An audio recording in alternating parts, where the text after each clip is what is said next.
બનાસકાંઠામાં મેઘમહેરામણ, પૂર્વના પહાડો ધોવાયા, નદીઓ ધસમસી, દાંતીવાડા મુક્તેશ્વર જળાશય થયા જીવંત, જ્યારે સીપુ જુએ છે નવા નીરની રાહ.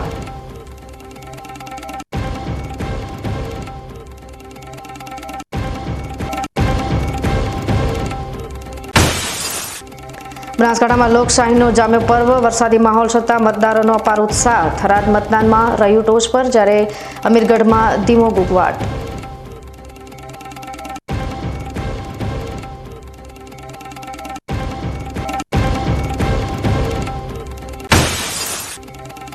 થરાદ નર્મદા કેનાલે ગળ્યા બે અનાથ પ્રેમી આત્માઓ, હાથ બંધાયા, હૃદય તૂટ્યા, સમાજ પર ઉઠ્યા ગંભીર સવાલો.